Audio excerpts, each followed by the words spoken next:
Are modern couples expecting too much from their partners?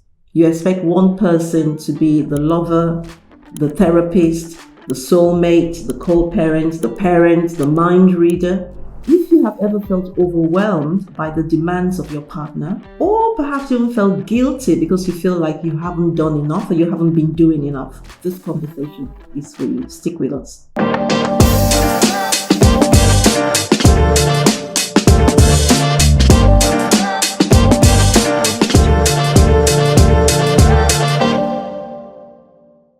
Welcome.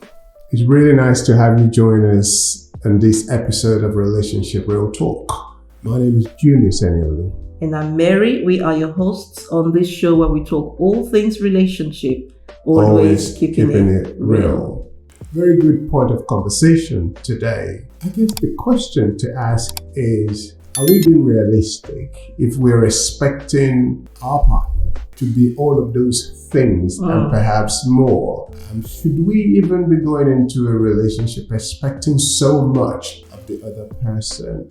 Where is the balance? How do we position ourselves to be going into a relationship without being over needing the other person? And maybe being over demanding. Yeah, having unreasonable and unattainable expectations from the other person. Well, that's the question. Is it unreasonable and is it unattainable? Actually, we would like to hear from you. So right from the get-go, we want to hear your thoughts. Is it reasonable? Is it attainable? Is it something that should go without question, that your partner should supply all of your needs? In a nutshell, that's the question here.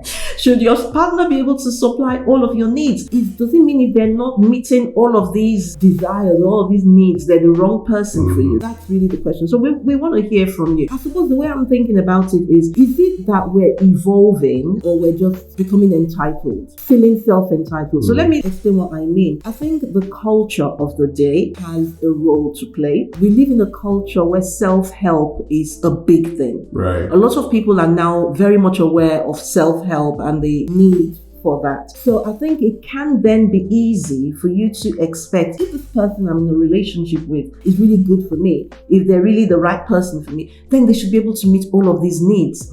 So I think it's easy. I'm not saying it's right, and I'm not saying it's the right thing to do, but I'm just saying I can understand where that's coming from. Yeah. I would propose that the better way to go into a relationship is to go into a relationship whole. WHOLE.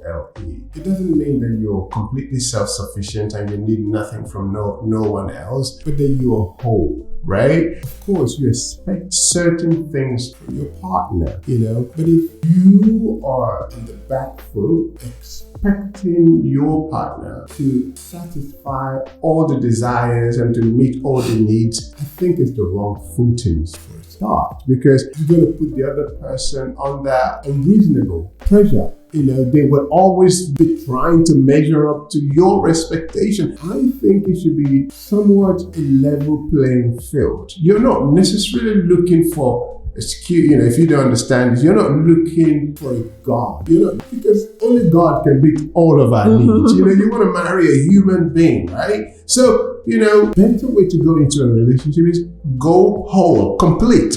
Because if you go into a relationship, for example, and say, I want him to be the one that pays all my bills. I want him to be, or I want her to do all my cooking. There's something wrong in those expectations for a start. That's. Well, I think with relationship, obviously, is interdependence. Yeah. But I even think even if both are depending on each other, I think it could still be problematic. Say, for instance, as a woman, I'm expecting my man to meet all my needs, and as the man, he's expecting me to meet all his needs. I still think that will be problematic because there are certain needs that you just cannot meet for each other. That's the bottom line. So, of course, your partner can be your best friend, that's fine. That's reasonable. But that's reasonable. I'm not saying it's not, but there's some relationships where your partner might not be your best friend, and that is okay too. That's the point. It's okay. Don't look at me like that and don't have any conversation with me later to start asking me who is your best friend. I don't want to have that conversation with you later. But it's okay, because me personally, and we spend so much time together that sometimes I'm thinking, goodness, maybe I should go find me a different friend. But that's just the way we've always been, and it works for us. But the point I'm making is, if in your relationship your partner, male or female, could be the male or the female, feels the need to have time with their buddies or time with their girlfriends, it's okay. Don't feel like my partner has to meet all my needs, and if they're not my best friend, then there's a problem. No, I don't think so. So I think it's unrealistic, number one, to expect the person to meet all your needs. Yeah. If you're placing too much demand on the other person, you're going to wear them out, because they will feel inadequate. And like I said before, they would always they would be under pressure to live up to your expectation. I think. But I think it's romantic as well, though. What? To just have this idea of my Prince Charming coming to whisk me off and solve all my problems. I'm being funny, but I think that might be the notion. Every day of your life, this man is just going to come and just whisk you off, and it's not practical. But I think that is the notion that some people could have. Yeah. I've had conversations with single ladies who are waiting for this Prince Charming that is going to come and whisk them off their feet and solve all their problems. And to them, it's romantic. It's this idea of this knight in shining armor, Yeah. But the reality is, I don't think there's anybody that can actually fit that description. Yeah. I don't know. You tell me. Maybe you're watching and you have somebody who meets all your needs perfectly. They're your therapist, they're your counselor, they're your financial advisor, they're your co-parent, they're everything, they're your soulmate, they're your best friend, and it works. Please, we would love to hear. We would love to know. Thinking about it, as you were just saying those things, all of those things are possibly present in your relationship. It's very possible that your spouse is the counselor, is the therapist, and all of that, but without necessarily demanding it from them. Well, I don't even know if it's a question of demanding. It's what you expect. So when it's not there, it becomes a problem. I think if it's there, then it's not a problem. So that's what I'm saying. It may not always be there 365 days a year for them to tick all of those boxes. Right? Yeah, but when I need it, you should be able to pull it out the bag. So if I need I'm just saying that's the thinking behind this conversation. Yeah, and that's where I'm trying to address that. You expecting the other person to be those things is unreasonable expectations. I think we're both on the same boat on that. So if you just be your best self and trust that the other person will be their best self, you're both bringing your best selves to the table, you will find out that there will be, or there might be,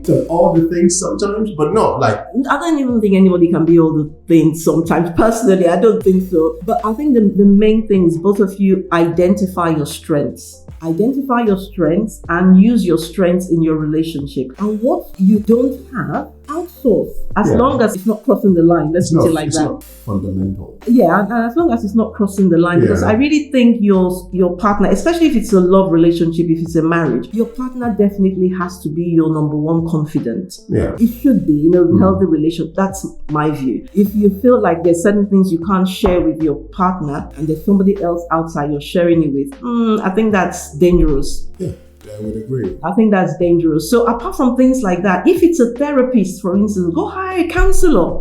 Well, if you need a therapist, go get a therapist. Go get a therapist. Don't expect that your partner has to fulfill that role. That's what I'm saying. Yeah. If they have that skill, then fair enough. Exactly the point, So, for example, if you weren't trained to be a therapist, nobody should expect you to be a therapist, And I think bottom line is you need to control your expectations. And the idea of going into any relationship demanding certain skills and benefit, underlining the word demand, it's unhealthy, It doesn't mean that you have no expectations. You do have expectations, but to demand that this person be all of these things and more, it's going to wear you both out. It's going to damage your relationship pretty quicker than you would imagine. I think you definitely are allowed to have expectations, but let them be realistic expectations, right? Let it not be fantasy. We're talking about this knight in shining, maybe in the movies, maybe in Disneyland, but not in reality. Nobody can meet all of your needs in reality. And there's a place for other friends. There's a place for family. You know, your siblings, for instance. There's a role that they still play in your life. Don't expect your partner to be able to fill all those spaces. That's definitely what I would say. There's a role for the community. So we're supposed to live in community. And to put that pressure on one person to meet the needs that the community should be meeting, to meet the needs that God, like you said, should be meeting, to meet the needs that your siblings should be meeting, putting it on one person is a bit too much. They're going to feel frustrated, they're going to feel inadequate, and you're going to feel frustrated as well. I feel like there's something wrong with the relationship. And the question it raises is, if you expect your partner to be all of those things, what are your roles in a relationship? Just a recipient? Well, not necessarily. They may consider that they're fulfilling their role. But the main thing is, it's okay to have expectations. Of course, you should have expectations, but just don't have unreasonable expectations. So what does reasonable and unreasonable expectation look like? Reasonable is knowing that your partner is human. They don't have all the skill sets, definitely, to fill all the gaps in your life. They are as good as they can be, and they are improving as the days go by, but don't expect them to be perfect, you know? And therefore, it's the same for your side. I'm not perfect, they're not perfect. They don't have it all figured out, neither do I. So we just make an effort to be our best as much as we can, you know? So for you to be expecting them to tick all the boxes that we've enumerated is more or less over-demanding and unreasonable. I think communicating is important here. We keep coming back to this idea of communicating almost on every topic. I think it's important to communicate your expectation. If you find yourself feeling frustrated, by the way, if you have not yet subscribed, please hit that subscribe button so you're notified when new episodes drop. And we would love to hear from you. Drop your comments, like the video, share the video. But if you're not communicating your expectation, that just increases the frustration. So you may have some expectations that you have of this person, and it could be from your childhood. It might be, for instance, that your father paid all the bills. That's very common. So your father paid all the bills. Now you have a husband. You expect your husband to act like they're your father. They're your husband. They're not your father, right? So that might be the thing. And if you're not expressing the expectation, you're feeling frustrated and you're wondering, why aren't they doing what they're supposed to be doing? Supposed to, in whose world? Who made the rules? So the first thing is to communicate the expectation, and then it's for the other party to say whether that's an expectation they can meet or not. To be honest, that conversation needs to be happening before you get married. Well, it's an ongoing conversation. It's an ongoing conversation, but the basics and the foundation of it, I think some of it needs to happen before you get married. What you expect from your relationship, those are fundamental things to go through, but you need to be having regular audits basically as time goes by so that you better understand each other. You can regulate expectations and tick off or even cross out what may be unattainable, you know? It can be difficult because you might feel like this expectation is basic. This is so simple. What I'm asking of this person is not too much. For you, it might be basic. For them, it might not be. And again, it goes back to upbringing. So what do you do if an expectation you consider to be basic, the other person is thinking like it's just too much? To some extent, there's some things you're just going to have to accept. For me, for instance, I have an expectation to go dancing every week. I've had this expectation for a while now. And we've kind of romanticized the idea. We've even, why are you looking at me like that? I'm telling the truth. We've romanticized the idea. We've even gone to several dancing classes. And then it always just fizzles out. We even said, okay, maybe we'll just do it at home. We'll use YouTube videos. That was the promise. Don't look at me. I'm telling the truth. We're keeping it real.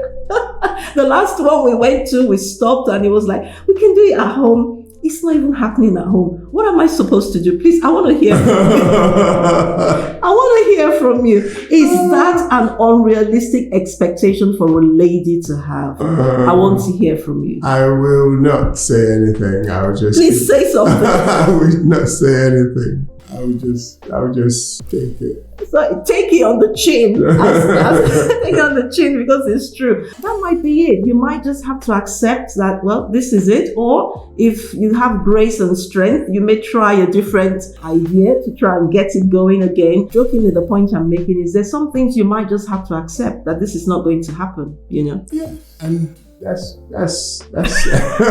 You're stuttering.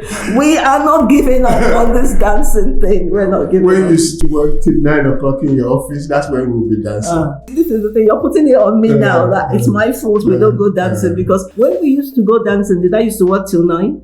That's a question for you to consider. But we would love to hear from you. We want to hear your stories. We want to hear your comments. We want to hear whether you agree with me or whether you agree with my husband. We want to hear from you. But I think in a nutshell, it's important that we communicate our expectations, but that we're also realistic and reasonable with our expectations. Yeah, that's the whole block discussed there. You've got to be realistic and you've got to be controlled. Yeah. Otherwise, you're just going to have a frustrating relationship. And communicating your feelings, to each other, so that you can make amends, so that you can grow together. Would be a good tip to take away from this relationship. Yeah. Well, thank you so much for joining us on this episode of Relationship Real Talk. We hope you found it helpful. We hope you found it fun. And like we said, we would love to hear from you. Please subscribe if you haven't. We wrote a book, 30 Ways to Divorce-Proof Your Marriage. Make sure you get your copy of that book. Some of the things we talked about today are in that book as well. So make sure you get your copy and be sure to tune in on the next episode of Relationship Real Talk, where we'll be talking all things relationship. Always keeping it real. Good. And there is something we're working on. That we're going to be discussing with you in the next few weeks. It's just going to be life-changing, relationship transforming, and we can't wait to share it with you. Just watch this space. We'll be bringing it to you shortly.